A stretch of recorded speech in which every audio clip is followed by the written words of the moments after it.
Alhamdulillah wassalatu wassalamu ala Rasulillah wa ala alihi wa sahbihi wa man tabi'ahu wa nasarahu wa walah.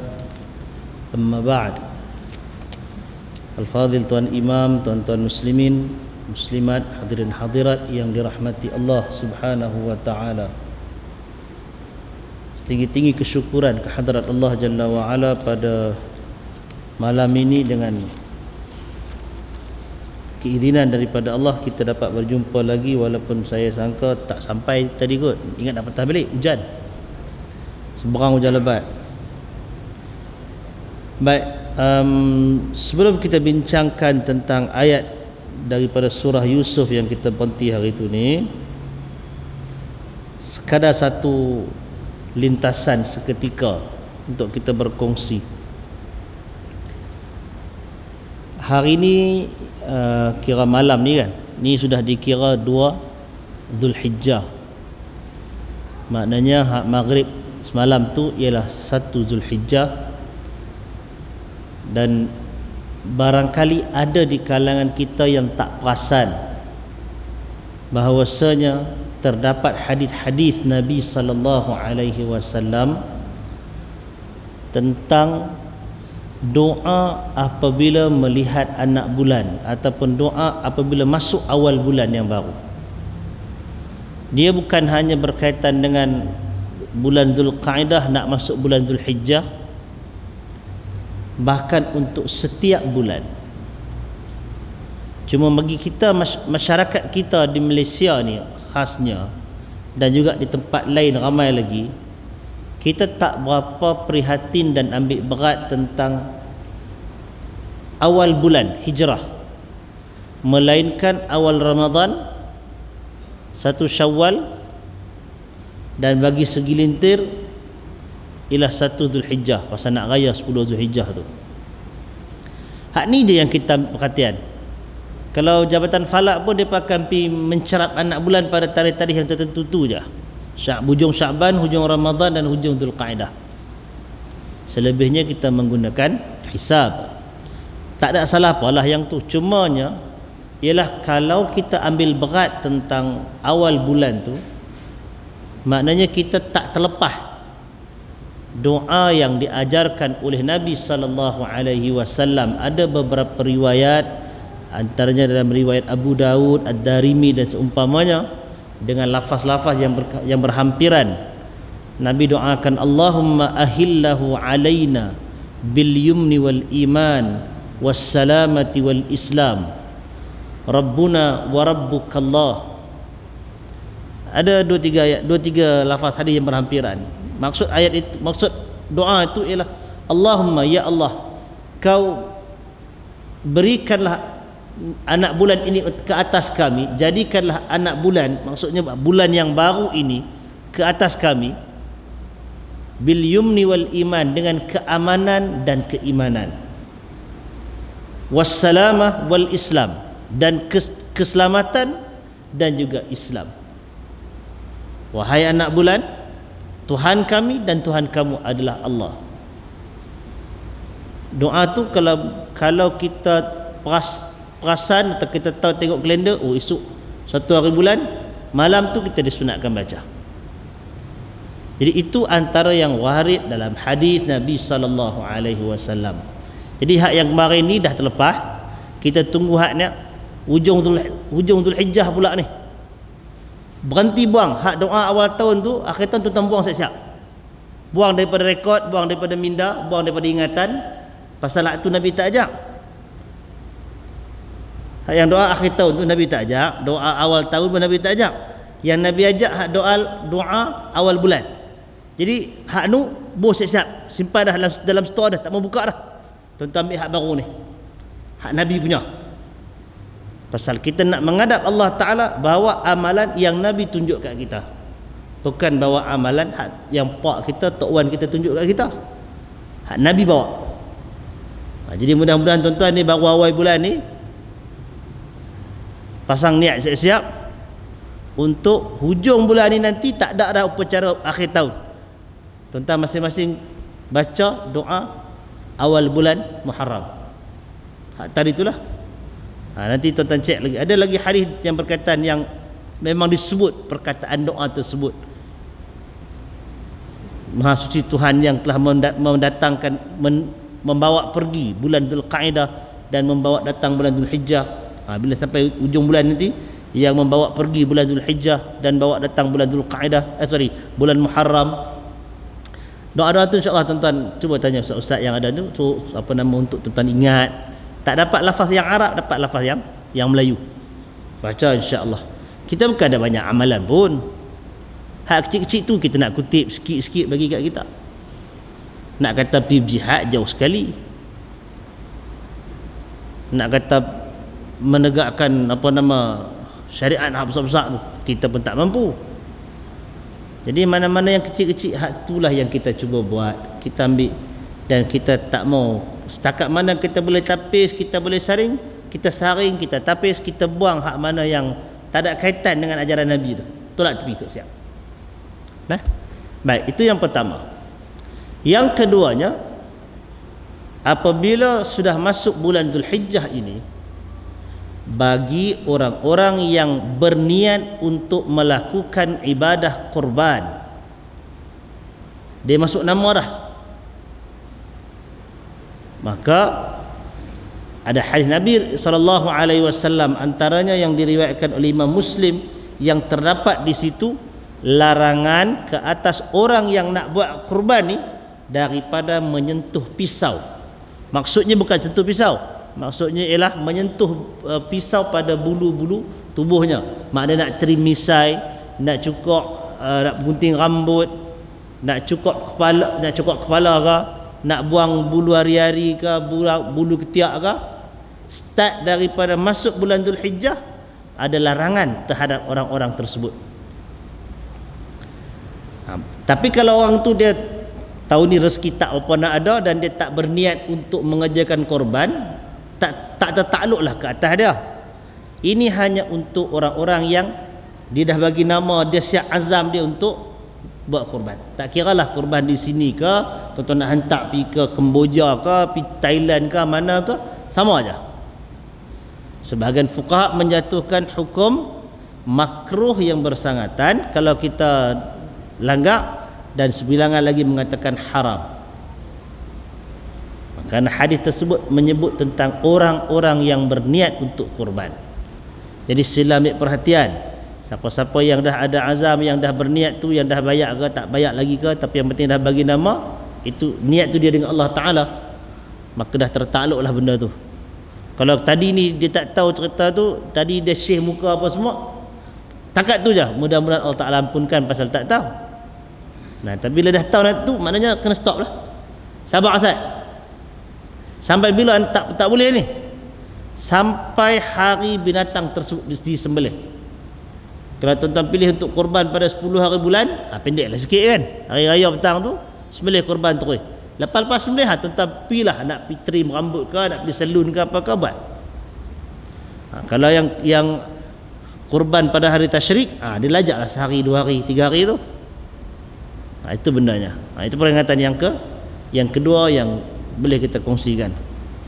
Cuma kadang-kadang ada juga orang setakat hari ni tak ada niat apa lagi, tengok duit pun tak apa nak celuh ni, tiba-tiba sehari 2 hari lagi dekat-dekat nak hari Arafah tu, dekat-dekat nak raya, tiba-tiba ada rezeki pula dan cari seekor kambing ke, nak dapat kongsi masuk panggu lembu ke, baru masa tu dia niat nak buat korban. Maka larangan tadi tu tertakluk ke atas dia pada saat dia berniat tu.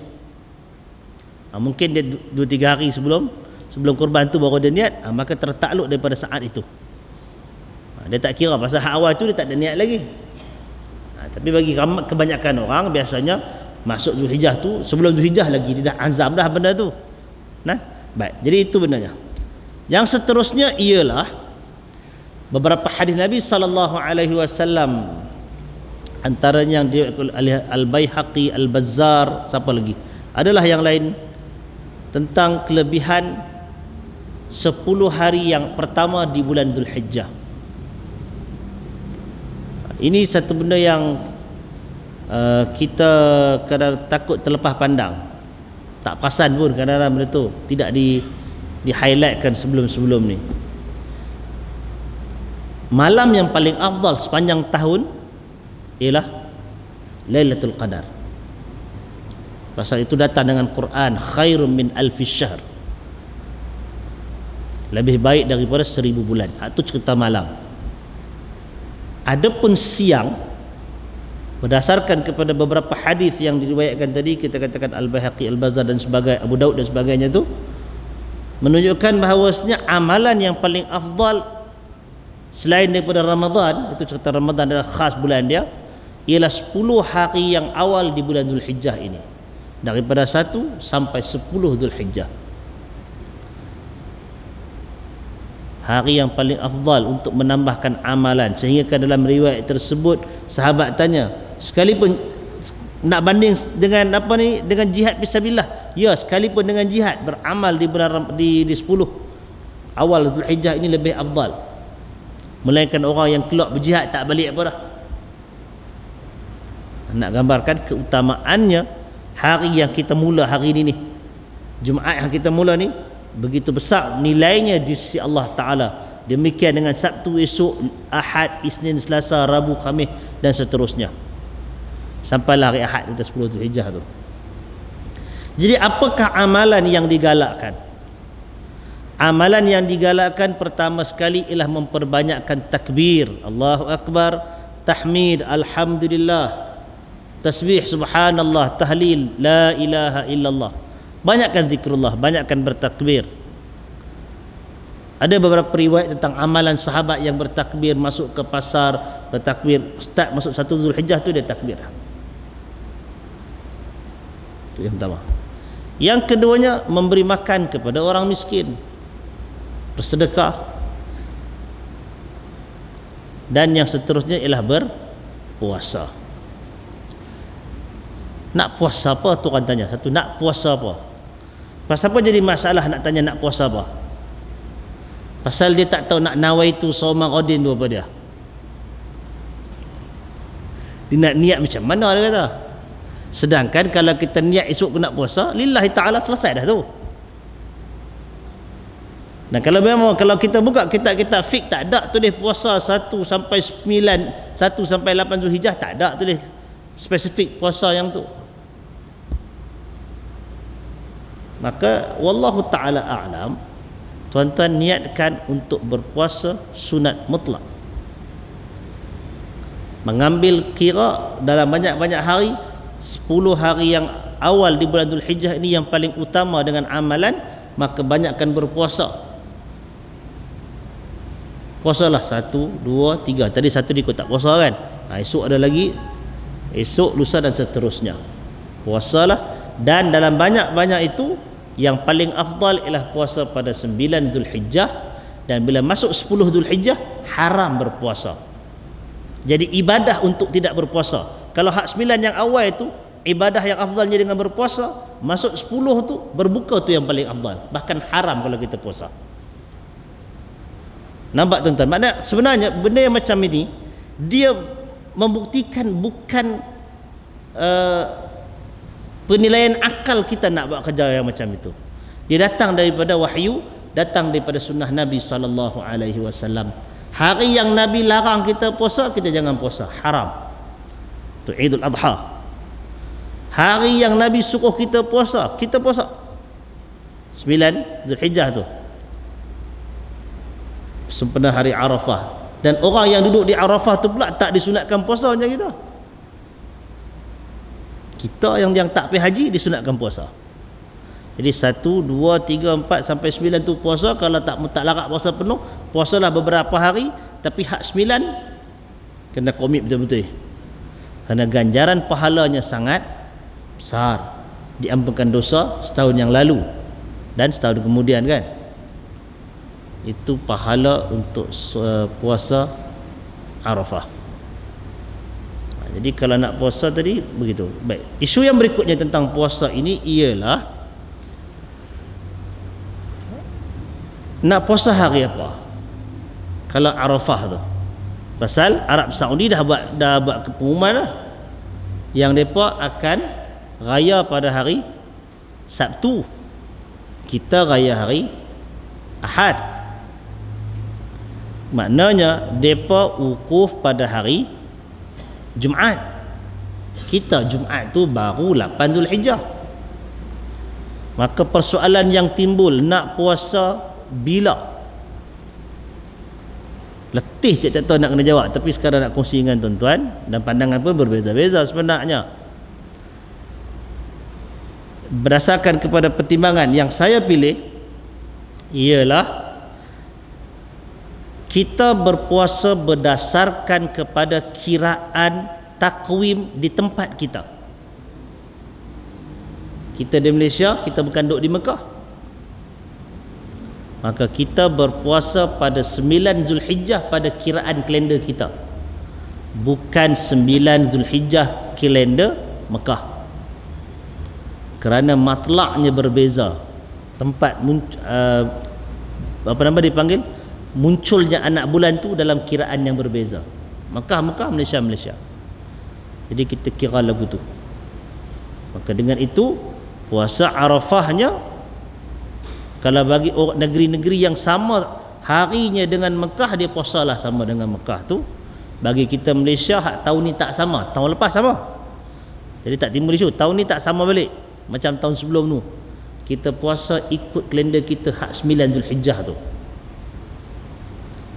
Itu pandangan yang wallahu taala a'lam lebih kukuh, dan itu juga yang difatwakan oleh Syekh Muhammad bin Saleh Al-Utsaimin rahimahullah, dan ramai lagi ulama yang lain tentang benda tu. Baik. Jadi untuk kita puasa hari Arafahnya, puasa 9 Zulhijjahnya ialah pada hari Sabtu. Boleh clear tak tu?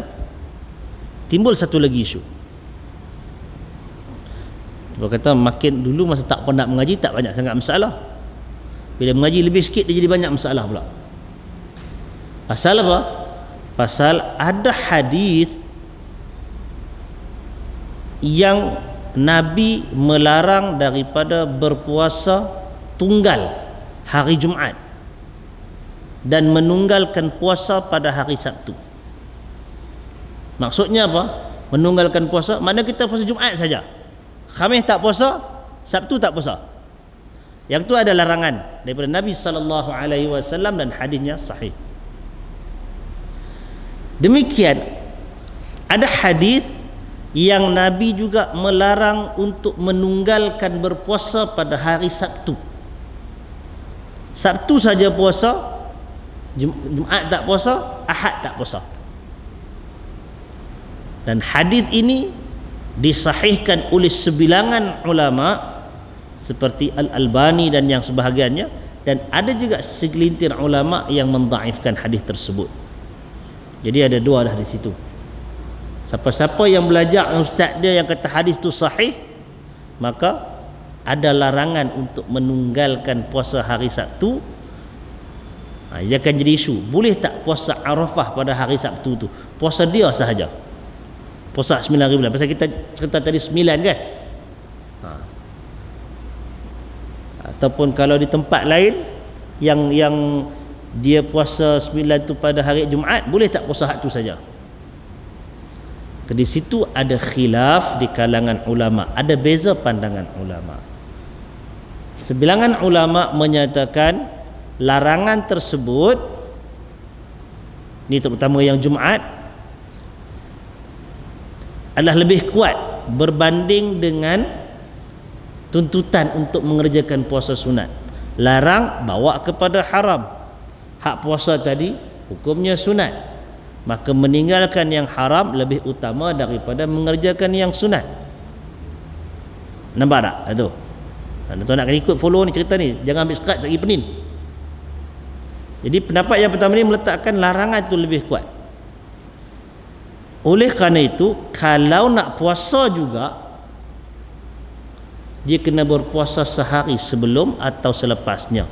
Tapi untuk Arafah dah tentulah tak boleh selepasnya, pasal raya. Dia kena puasa sehari sebelumnya. Maka negeri-negeri yang puasa Arafahnya Jumaat, dia orang tu dia kena puasa Khamis dulu baru puasa Jumaat. Itu bagi aliran ulama yang meletakkan larangan itu lebih kuat. Kalau yang hari Sabtu ni pula, kita dah bagi dua lah tadi. Satu yang sahihkan hadis, satu yang kata dhaif. Kalau yang kata dhaif hadis larangan yang tu, tak timbul masalah dah. Puasalah Sabtu tu saja, tak apa. Tapi pandangan yang berikutnya kata dah, hadis larang Sabtu tu pun sama kuat juga. Kuat juga. Kalau kita pegang yang tu, pilihan pendapat yang ada tadi ialah kena puasa Jumaat dan lepas tu puasa Sabtu. Itu cara nak keluar dah. Boleh ikut lah. Itu pilihan. Itu pilihan pendapat yang pertama, yang berikutnya. Tapi ada satu lagi pendapat yang disebutkan oleh Ibn Utsaimin dalam fatwa dia ialah larangan tu satu bab, tapi bila mai kepada puasa-puasa khas, yakni puasa yang ada tuntutan macam Arafah, Ashura apa ni tadi ni, maka dia kata ia menghadkan larangan tersebut. Maka dengan itu boleh puasa Jumaat saja ataupun Sabtu sahaja, kalau dia bertepatan dengan hari yang disunat dituntut berpuasa macam Arafah tadi ni. Itu pandangan yang berikutnya. Cuma wallahu taala a'lam, kalau kita nak ambil jalan yang agak lebih selamat, oleh kerana dia jatuh Sabtu, mudah-mudahan kalau kita berpuasa Jumaat dan Sabtu itu lebih baiklah, lebih selamat. Maknanya kita keluar daripada perselisihan. Kita ambil hak ni, kalau dia puasa Jumaat dan dia puasa Sabtu, selesai masalah. Siapa pun tak kata tak boleh. Nampak tak? Tapi kalau saya dia kata kalau puasa Jumaat saja lagi, esok nak puasa Sabtu tak boleh puasa pula, ada hal masalah lain pula. Dah puasa Jumaat saja pula kan. Bimbang macam tu, tarik sebelah sehari lagi. Puasa daripada hari Khamis. Khamis puasa, Khamis tak ada masalah apa. Memang ada puasa Khamis. Tambah pula dia termasuk dalam 10 awal Zulhijjah. Ada kelebihan yang lain pula. Puasa hak tu pasal kita nak bagi boleh puasa Jumaat, lepas tu kita nak puasa hak Sabtu. Mudah-mudahan wallahu taala alam hak tu yang paling ideal, yang paling selamatlah mengeluarkan kita daripada sebarang pertikaian. Tapi kalau ada yang kata dah kita kira Sabtu tu saja, ada pendapat kata boleh sembahyang puasa Sabtu tu saja, ya itu salah satu kaul yang ada pun, yalah pulang boleh pilih yang tu. Itu berkaitan dengan puasa lah. Baik, habis puasa, sikit lagi korban pula. Korban mesti dilakukan oleh ain, maknanya ada orang yang buat. Tak boleh yang buat itu ialah institusi ataupun company yang tak tahu siapa punya. Dia kata sekian-sekian ni dia buat korban. Siapa tuan dia? Tuan dia lah syarikat tu. Maka itu tak jadi. Dia kena ada tuan empunya kepada lembu untuk dia buat korban. Kalau kata YB manakah dia nak buat korban untuk orang Sungai Ara, dia hantar 10 ekor lembu pun, kalau dia kata ini korban saya untuk orang kampung, sah korban itu begitu saja. Sebagaimana yang Nabi SAW pernah buat korban, hadza li wa li ummati, ini adalah untuk aku dan untuk umatku. Seekor kambing tu Nabi sebut macam tu, sah untuk semua sekali. Dia tak mesti nak kena kerat 7 ke apakah, tak semestinya begitu. Tapi yang penting kena ada orang lah. Ataupun kalau dia tak mau macam itu, dia bagi kat satu wakil dia kat orang kampung sekian-sekian, hampir carilah 7 orang miskin yang ada kampung ni tak biasa buat korban lagi, bagi kat mereka korban di atas nama mereka. Itu pun tak apa. Maknanya orang perseorangan yang sedekah lembu ke tadi ni, dia dapat pahala sedekah yang tu, dia dapat pahala memberi peluang kepada orang lain yang tak merasa nak buat korban, tumpang lembu dia tu pakat buat korban buah nama 7 orang tu. Lepas tu kalau ada orang tak puas hati, selerak pula yang tu. Siapa dia pun 7 orang kami tak termasuk ke? Yang tu ya dia tak puas hati tu. Tapi kalau kata tu benda tu tak jadi masalah, yang tu pun tak apa, boleh juga. Dan yang seterusnya, kurban ini bukan nak kira siapa banyak, bukan nak kira lembu siapa besar, tetapi yang pentingnya ialah nilai taqwa. Itu yang Allah Ta'ala sebut la yanalallaha luhumuha wala dima'uha walaki yanaluhu taqwa.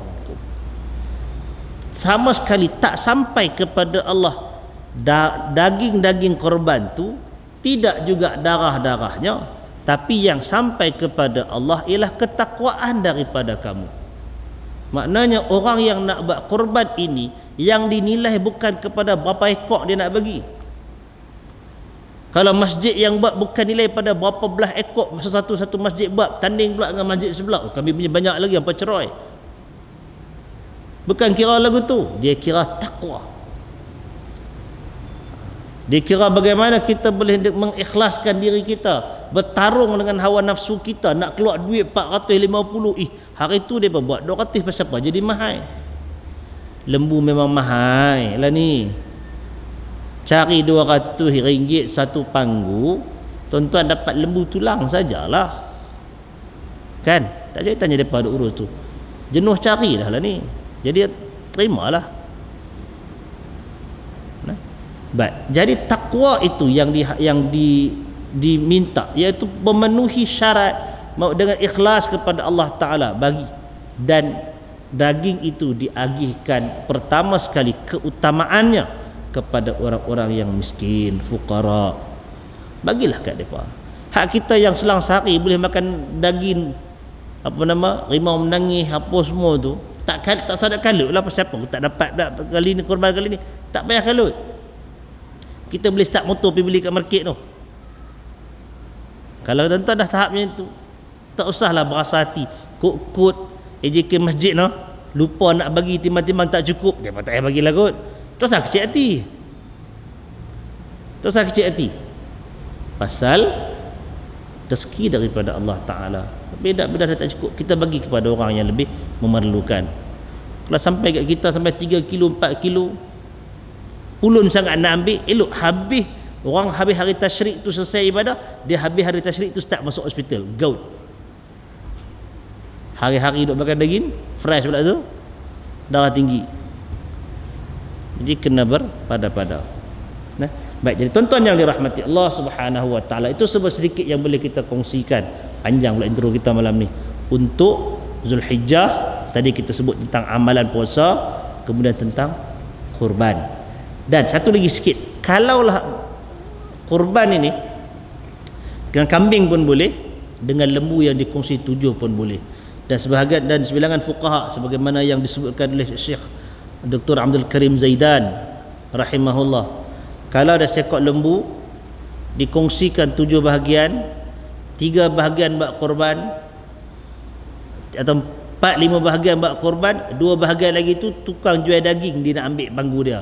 Dia bukan nak buat korban tapi nak jual daging. Sah korban tu, memang sah. Maka juga disebut oleh sebilangan ulama, demikian juga yang satu nak buat korban tu, nak buat sembelihan biasa, satu nak buat akikah. Dari sudut sah, dia sah. Cumanya hari orang buat korban ni, orang buat akikah tak usah menyampuk lah. Buatlah akikah hari yang dia patut akikah, letakkan pada tempatnya. Ni 7 orang nak buat korban, sibuk cari, tak pergi nak kau ni nak akikah, yang nu pun nak akikah juga. Akikah bukan kata tak boleh tadi, bukan dari sudut sah, wallahu taala alam, para fuqaha kata sah, tapi itu bukan tempat yang sepatutnya. Pilih akikah tu pada masa yang lain, dan yang paling afdal ialah berdasarkan kepada sunnah Nabi, akikah tu dengan kambing. Itu lebih afdal, itu yang lebih baik, dan itu yang lebih mengikuti petunjuk Rasul sallallahu alaihi wasallam. Mudah-mudahan kita dapat ambil manfaat daripada perkongsian ini. Baik, habis dah tu. Kita masuk ayat yang kita nak baca. Hari itu kita sudah berhenti sampai ayat 10. Malam ini kita sambung dengan ayat yang ke-11. A'udzubillahi minasyaitonirrajim. Tengok, itu 10 kan? Okey. Qalu ya abana ma laka la ta'manna ala Yusuf wa inna lahu lanasihun. Mereka berkata, mereka ni abang-abang Yusuf, Wahai ayahanda kami, apa sebabnya kamu tidak mempercayai kami terhadap Yusuf, padahal sesungguhnya kami adalah orang-orang yang menginginkan kebaikan untuknya. Ini perkataan dalam ayat ni. Dan tuan-tuan, kalau kita baca Quran, tuan-tuan tengok pada ayat tersebut dia ada tanda. Pada qalu ya abana malaka la ta'manna. Manna tu dia ada garis. Ada garis atas mim tu ada lambang diamond. Maknanya di situ perlu dibaca secara ismam. Ismam ni maknanya kena muncung mulut. Bila kita sebut, kita muncung mulut. Cara sebutan tu ialah la ta man. Man tu sebut bagi letak ujung lidah tu, letak dekat gusi tempat nun mati tu. Man, dengungkan dia, masa dengung tu muncung. La ta'manna ala Yusuf qalu ya abana ma laka la ta'manna ala Yusuf. Jangan mauna, manna. Sebut man dulu, muncung baru na. Hak ni nak kena berlatih, kena berguru, kena talaqi dan musyafahah berdepan, kena pegang muncung tu betul-betul. Setengah-tengah orang dia nak baca, dia malu nak muncung. Dia kena muncung. Kerana asal perkataannya ialah la ta'manuna. Dan telah digabungkan dua nun menjadi satu, dan sebutannya sama ada secara raw, secara dipanggil raw, satu istilahnya ikhfa, satu lagi ialah dengan ismam. Kalau secara ikhfa tu maknanya la ta'manuna, nu sikit je, 1/3 harakat, susah nak sebut. Ismam ni senang, la ta'manna, itu lebih senang. Nah, baik. Jadi apa maksud tu? Maksudnya qalu, mereka berkata wahai ayahanda kami. Pasal apa dia berkata macam tu? Pasal ini apa dia? Ini ialah rentetan daripada mesyuarat yang dilakukan oleh abang-abang Nabi Yusuf alaihi salam hari tu ni. Hak kita baca pada ayat, kita baca pada ayat 9 dan ayat 10 yang cadangannya kata uqtulu yusufa aw itrahuhu ardan yakhlu lakum wajhu abikum. Bunuhlah Yusuf tu ataupun buanglah dia ke satu tempat yang tidak diketahui, supaya perhatian ayahandamu tertumpah kepada kamu sahaja. Itu cadangan tu dalam mesyuarat. Kemudian salah seorang daripada ahli mesyuarat tu kata, qala qailum minhum la taqtulu Yusuf, jangan bunuh Yusuf tu. Wa alquhu fi ghayabatil jub, lempak dia, buang dalam telaga buruk, buang dalam telaga, dasar telaga. Yaltaqithu ba'dus sayyarah, supaya dia boleh dipungut oleh perjumpaan perdagangan yang lalu kat situ. Jadi untuk melaksanakan perencanaan ini, apa yang dia buat? Dia dah pernah putus tu. Keputusannya ialah Yusuf tidak dibunuh. Dia ikut cadangan hak tu, ayat 10 tu. Yusuf tak dibunuh. Tapi apa yang dia pernah buat? Dia pernah lempak masuk dalam telaga. Telaga tuan-tuan, telaga tu kan kalau dalam beberapa hadis Nabi, zaman Nabi lah, bukan zaman ni. Telaga tu dia makan dinding tau, dia pertinggikan sikit. Orang Melayu panggil apa tu? Ada cincin dia ke apa ke? Ada istilah dia kan? Kalau kita pergi dia bina telaga tu matayak, dan kita bina bagi tinggi kan, haban kita letak palang tu nak buh tali, nak goyang, tarik baldi tu nak ambil air kan. Jadi yang dicadangkan ialah mereka nak bawa pergi ke satu tempat permainan, bukan ada playground apa teman tu, bawa main kat padang pasiak lah. Nak main di padang pasiak yang di sana mereka kenal pasti ada telaga yang mereka nak guna, yang mereka nak jadikan tempat buangan Nabi Yusuf alaihi salam. Pasal apa nak buang kat situ? Pasal tak mau bagi, bukan buang nak bagi mati, buang tak mau bagi dia ada dalam hidup mereka ni. Buang supaya ayahanda mereka tu Nabi Yaqub tak pandang berat ataupun tak tumpukan perhatian hanya pada Yusuf. Itu sisi pandangan abang-abang Nabi Yusuf ni. Dan lokasi itu ditentukan bila buang situ, hak tu laluan orang ramai, laluan rombongan perdagangan, mesti dia berhenti punya pasal nak ambil bekalan ayak apa semua sekali, mesti akan ada orang cedok. Bila cedok ada ambil, dia dapat jumpa Yusuf. Itu well plan yang mereka buat. Jadi hak tu yang mereka bawa jumpa dengan ayahanda mereka. Nabi Yaqub alaihi salam minta untuk izinkan hari ni kami nak main dengan adik kami ni Yusuf. Minta permission yang tu. Dan gambaran yang diberikan di sini ialah Nabi Yaqub alaihi salam memang tak harap ke anak-anak dia yang lain ni. Seakan-akan ada kawalan tak bagi, yang pun nak main bermain, hak ni jangan kacau. Budak dia kecil lagi ke apakah.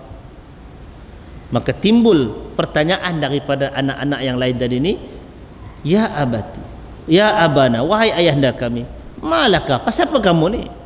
La ta'manna ala Yusuf, pasal apa tak percaya ke kami ni boleh jaga Yusuf? Itu seakan-akan suatu protes daripada anak-anak kepada ayah yang tak bagi main dengan adik sendiri. Itu sudut pandang, sisi pandangan anak-anak. Itu yang kita sebut hari itu. Anak-anak dia akan pandang pada satu sudut. Ayah ni dia pandang sudut yang lain.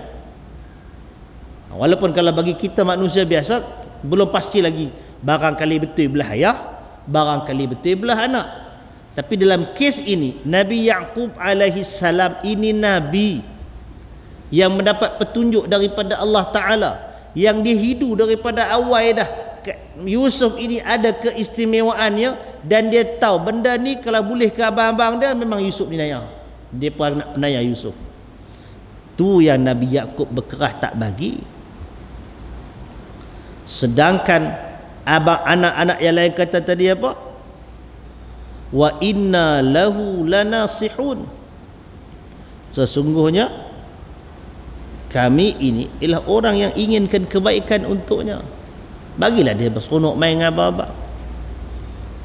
Cara anak nak convince, nak yakinkan ayah, bagilah adik tu main sekali. Ayah tak bagi, tak harap. Jadi di situ sebenarnya tuan-tuan, kalau kita boleh ambil pengajarannya ialah memang sentiasa akan ada konflik sudut pandang antara dua generasi yang berbeza. Anak akan pandang pada satu sudut, pasal apa pak tak bagi, pasal benda ni okey, benda ni elok, pak tak faham, out of date. Selalu jadi macam tu. Dan barangkali di sudut kehidupan seharian kita, barangkali memang betul hak anak tu, pak ni dah ketinggalan zaman. Barangkali ada setengah-setengah keadaan mungkin betul belah anak. Tapi bukan maksudnya mesti betul belah anak. Kerana kadang-kadang walaupun bapa tu tak hidup di zaman pegang gadget WhatsApp pagi petang siang malam, walaupun tak kata makan garam lagi banyak, tetapi mungkin ada sisi-sisi pandang yang diambil daripada pelajaran masa hidup muda dulu ni. Masa yang anak tu lani anak tu remaja, pak tu sebelum dia tua dia remaja juga. Jadi sedikit sebanyak perasaan yang sama remaja ni, dia benda tu sentiasa berulang. Jadi mungkin di peringkat bapa ataupun mak ni, dia ada pandangan yang berbeza berdasarkan kepada pengalaman, perkongsian dengan pengalaman orang lain umpamanya. Tu yang dia ada sekatan-sekatan, tak berapa nak bagi, tak berapa nak harap. Saya rasa tuan-tuan barangkali boleh rasa benda tu. 20 tahun dulu, budak-budak berjalan pergi sekolah, pergi balik jalan kaki, kita tak masalah apa, kita pun tak kisah kan. Lah tuan-tuan harap nak pergi hantar, nak pergi jalan kaki sendiri, cuak pun ada kan. Dulu budak-budak kelas kampung tu berjalan, lalulah kebun getah, lalu semak belukak, lalu apa nama, lalang, semak macam-macam kan. Jalan 1 kilometer, pagi pergi balik, ayah tak tahu buat kerja lain. Lah ni kalau nak buat lagu tu, na'udzubillah, takut hilang kan. Letak sat lah kereta pergi beli apa, singgah beli apa-apa, balik dia tak ada dah. Jadi perbezaan begitu sebenarnya menimbulkan konflik. Dan dalam cerita ini, isyarat yang boleh kita belajar, Itu sebahagian daripada sudut pandang yang berbeza, dan kita kena akui benda tu. Kalau sebagai ayah umpamanya, kita kena faham kenapa anak ni selalu nak berbeza daripada dia. Bukanlah kata nak berontak sangat, tapi memang sudut pandangan tu berbeza. Cara fikir perempuan dengan lelaki pun tak sama. Lelaki bini duduk kerja bertengkar je kan. Cara fikir tu berbeza. Jadi bila kita faham benda tu, satunya ialah kita mengakui perubahan zaman itu, perubahan suasana itu akan membentuk cara berfikir.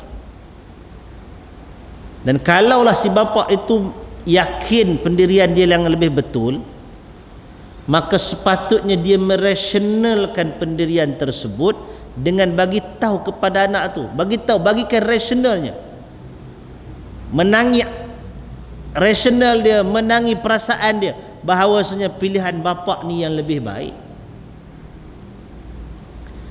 Jangan guna kuasa veto, guna ayat stereotip pada zaman gambar pintang putih dulu. Aku lagi banyak makan garam daripada apa. Tak pakai dah ayat tu. Jangan pakai dah ayat tu. Anak-anak ni dia bosan dah dengar punya ayat tu. Tu dia kata kalau pasal makan garam banyak sangat tu yang jadi macam-macam tu. Nanti kalau di pihak bapa umpamanya dia berikan rasional. Demikian juga di pihak anak. Betapa dia kena faham yang pak tu kongkong sangat tu bukan pak. Tak ada bapa nak bagi jahanam anak dia, tak ada, insya-Allah. Tapi akan ada pertentangan itu kerana mengambil kira kebimbangan, nakkan kemaslahatan untuk anak tu. Niat tu insya-Allah sentiasa baik, walaupun barangkali pendekatan itu di sudut pandang anak tak apa tepat dan sebagainya, maka perlunya ada perbincangan. Bincanglah benda tu. Tu kerja dia, nak kena bincang. Itu yang kita baca dalam Al-Quran, adanya dialog anak dengan ayah dan sebagainya, nak menunjukkan adanya sesi yang begitu. Dia tak boleh sesi jegi mata, jegi kena ikut semua, tak. Adanya dialog, bincang, dapatkan kata sepakat. Walaupun ialah barangkali setengah-setengah keputusan itu tepat, setengah-setengah tak tepat, itu rezeki masing-masing lah dengan Allah Ta'ala. Nah, baik. Jadi tuan-tuan yang dirahmati Allah, yang tu, apa permintaan sebenarnya daripada mereka ni? Dalam ayat 12 Allah Ta'ala ceritakan, arsilhu ma'ana ghadan yarta' wa yal'ab wa inna lahu lahafizun. Biarkanlah dia pergi bersama kami esok pagi agar dia dapat bersenang-senang dan bermain-main, dan sesungguhnya kami pasti akan menjaganya. Itu janji yang diberikan oleh abang-abang Nabi Yusuf kepada ayahanda mereka, iaitu Nabi Yaqub, dan janji itu dia sendiri pun tahu janji bohong. Bukan nak jaga, jagalah separuh, pasal tak bunuh kira jagalah kan, tapi bukan nak ajak main tu ikhlas sangat, cuma sekadar untuk melaksanakan perencanaan buruk yang dirancang sebelum tu. Baik. Dalam yarta' wa yal'ab, dalam sebahagian qiraat membaca dengan narta' wa nal'ab, ghadan narta' wa nal'ab, maknanya hantarlah, bagilah dia bermain dengan kami esok supaya kami boleh bersenang-senang dan kami bermain. Itu dalam sebahagian ada qiraat yang lain, tapi yang kita baca dengan huruf ya, yarta' wa yal'ab. Tuan-tuan siapa yang tak tengok Quran, balik kena tengok Quran, cerita apa benda tu kan. Baik. Jadi tuan-tuan yang dirahmati Allah, sampai di situ itu cadangan dia, itu cadangan dan itu jaminan yang diberikan. Wa inna lahu lahafizun, sesungguhnya kami akan jaga dia. Bukan sekadar tengok, tapi akan jaga. Perkataan hafizun itu maknanya memelihara dengan bersungguh-sungguh, jaga betul-betul, tak mau lalai, elakkan daripada sebarang bentuk mara bahaya. Itu maksud perkataan hafadha. tak akan hilang daripada pandangan. Itu jaminan yang diberikan. Baik, apa respon Nabi Yaqub alaihi salam? Qala inni la yahzununi an tadhhabu bihi wa akhafu an ya'kulahu adh-dhi'b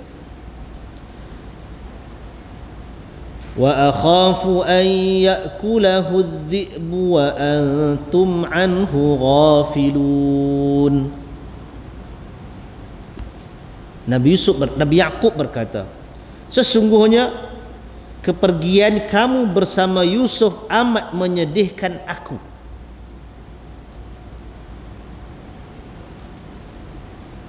Kamu pergi bawa Yusuf. Kata perkataan Nabi Yaqub ni tadi yang Allah Ta'ala ceritakan, inni la yahzununi, sesungguhnya yang menyedihkan, yang benar-benar menyedihkan aku ialah kamu ambil adik kamu ni Yusuf, bawa pergi dengan kamu. Itu sudah cukup untuk menyedihkan Nabi Yaqub. Nak tunjuknya sayangnya daripada Nabi Yusuf ini, sampaikan tak mau lepas daripada pandangan. Satu part. Yang keduanya, dia rasa Nabi Yaqub nak gambarkan yang bawa ni ialah anak-anak dia yang dia rasa memberikan bahaya kepada Yusuf. Jadi itu menyebabkan Nabi Yaqub sedih. Itu yang pertama. Yang kedua, wa akhafu, dan aku takut ayyakulahu dzib, nanti dia akan dimakan serigala. Wa antum anhu ghafilun, sedangkan kamu lalai daripadanya, lalai daripada menjaganya. Hak tadi kata nak jaga tu, Nabi Yaqub kata aku bimbang nanti dia dimakan serigala dan kamu lalai, tak mampu nak pertahankan Nabi Yusuf ni nanti, adik kamu ni. Nabi Yaqub sebut perkataan serigala. Di padang pasir ni banyak ke serigala, tuan-tuan? Banyak. Memang ada serigala. Sampai ke syair-syair Arab, Syamfara dan sebagainya, memang sebut tentang kawanan-kawanan serigala dan seumpamanya. Bukan kata serigala hutannya, serigala bentuk-bentuk binatang ganas padang pasir ni. Dia ada serigala, dia ada dubuk, dabak, hyena kan, hak yang gigi panjang renyah tu. Itu banyak kepada pasir. Baik, dan ayat yang ke-14. Qalu mereka kata, qalu la in akalahu adh-dhi'bu wa nahnu usbatun inna idzal la khasirun. Mereka berkata, jika dia benar-benar dimakan serigala, sedangkan kami golongan yang kuat. Ni daripada awal cerita ni, wa nahnu usbah, sedangkan kita ni golongan yang kuat, kita ramai-ramai ni kuat. Kalaulah sampai Yusuf ini dimakan serigala, sedangkan kami golongan yang kuat, sesungguhnya kami, kalau yang demikian itu adalah orang-orang yang rugi. Maksud perkataan rugi di situ ialah orang-orang yang pengecut, yang hidup tak ada arti, tak guna, besar saja, ramai saja, kuat saja, tak boleh nak bertahan adik seorang daripada dimakan serigala. Itu ayat apa tu, tuan-tuan? Itu ialah ayat bela diri daripada anak-anak ni tadi, nak habaq kat pak mereka. Tak padan kami yang ramai-ramai ni kalau boleh biarkan Yusuf dimakan serigala. Hak pak tadi Nabi Yaqub kata apa? Aku bimbang dia dimakan serigala dan kamu lalai, duduk ralik main sekali dia dimakan serigala. Nampak tu kontra. Nabi Yaqub pancing dengan satu isu, isunya adalah dimakan serigala dan kamu lalai. Anak-anak ni kata, dah tak padan kalau kami macam ni nak menyebabkan adik ni dimakan serigala. No, tak ada jalan, kami orang kuat. Maknanya anak-anak ni tadi dah ikut dengan rentak isu yang disebutkan oleh Nabi Yaqub alaihi salam tadi tentang makan serigala. Baik, jadi tuan-tuan yang dirahmati Allah Subhanahu wa taala, sampai ayat ni cerita dia berhenti takat jaminan dan janji. Nanti dalam yang seterusnya nanti kita akan jumpa bagaimana depa ni datang berjumpa dengan ayah dia nanti dalam bentuk yang mengaku kalah dan mengaku diri itu tak berguna. Tuan-tuan tengok kita baca selalu ayat 15. فَلَمَّا ذَهَبُوا بِهِ وَأَجْمَعُوا أَنْ يَجْعَلُوهُ فِي غَيَابَةِ الْجُبِّ وَأَوْحَيْنَا إِلَيْهِ لَتُنَبِّئَنَّهُمْ بِأَمْرِهِمْ هَذَا وَهُمْ لَا يَشْعُرُونَ. Maka tatkala mereka membawanya dan sepakat memasukkannya ke dasar telaga, lalu mereka memasukkan dia, yakni memasukkan Nabi Yusuf, dan di waktu itu dia sudah berada dalam telaga, kami wahyukan kepada Yusuf, sesungguhnya kamu akan menceritakan kepada mereka perbuatan mereka ini sedang mereka tidak ingat lagi. Tuan-tuan yang dirahmati Allah, ni bentuk penceritaan Al-Quran. Ada orang buat tesis, sebenarnya tesis bentuk penceritaan Al-Quran, kisah. Kerana dalam orang sastra kan, penulisan novel dan sebagainya, dia ada teknik-teknik penulisan, cara barat, cara Timur Tengah apa semua. Teknik cerita Quran ni ialah mula dengan dialog anak-anak dengan bapa. Lepas tu Nabi Yaqub lontarkan kebimbangan pasal serigala tadi. Dia penafikan. Dia berkata, tak, kami akan jaga dia. Kami maknanya takkan kecewakan ayah untuk jaga dia ni. Kami kuat.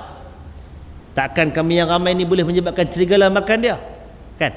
Sampai dekat tu Allah Ta'ala keluarkan sikit cerita tu dengan kembali balik kepada perancangan abang-abang dia ni tadi, iaitu bila sampai kat tempat tu, terus dia ambil Nabi Yusuf ni, bukan kata nak pergi main apa tak, ambil Nabi Yusuf, masuk terus dalam telaga. Padahal cerita tadi nak main kan, ajak pergi main lah apa semua bagai. Tak ada, dia tak nak main apa dah. Memang niat tu daripada awal nak masuk terumiskan dalam telaga, dia ambil dan dia masukkan dalam telaga. Baik, itu setakat di pihak abang-abang dia tadi.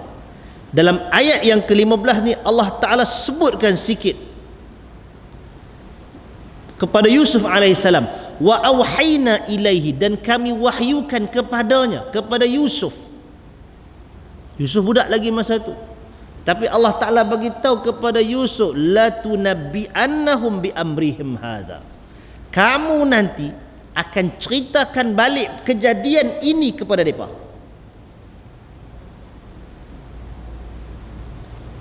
Allah Ta'ala begitu kat Nabi Yusuf alaihissalam.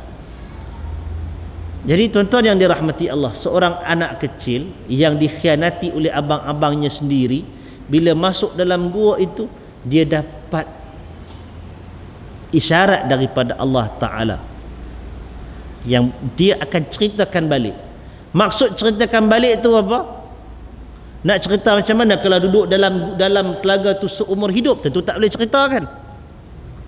Nak cerita ke kalau dia mati dalam tu? Tentu tak boleh cerita. Tapi bila Allah Ta'ala kata wahyukan kepada Nabi Yusuf, kamu akan ceritakan balik benda ni kepada mereka tentang perbuatan ini, wallahu ta'ala alam, itu sebagai satu isyarat bahawasanya Yusuf, kamu akan selamat.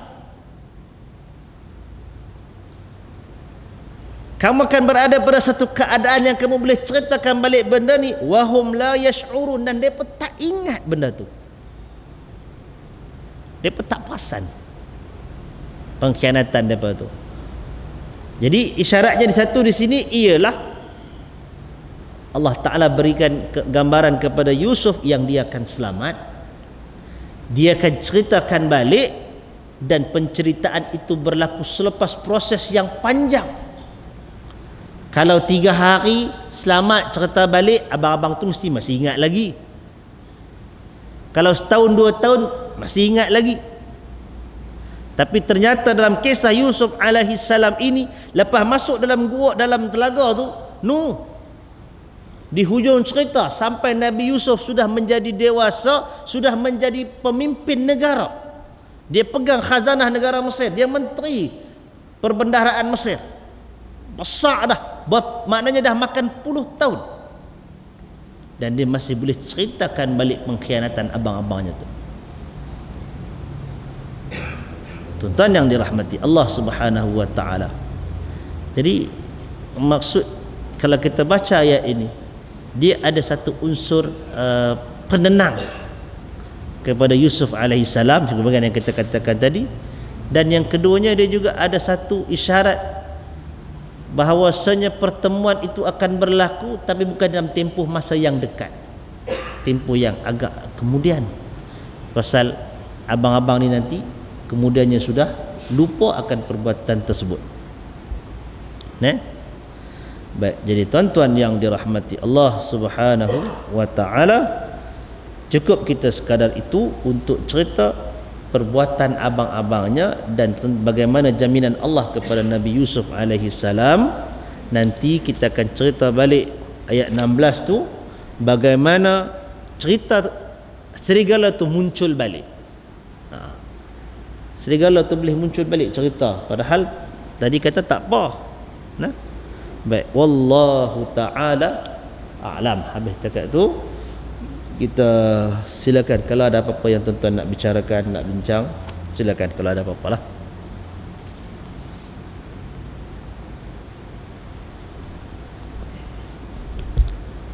Ada apa? Tak ada, no? Baik, cukup sekadar itulah. Aqulu qawli hadza wa astaghfirullahal azim li wa lakum ولسائر المسلمين والمسلمات إنه هو الغفور الرحيم. السلام عليكم ورحمة الله وبركاته.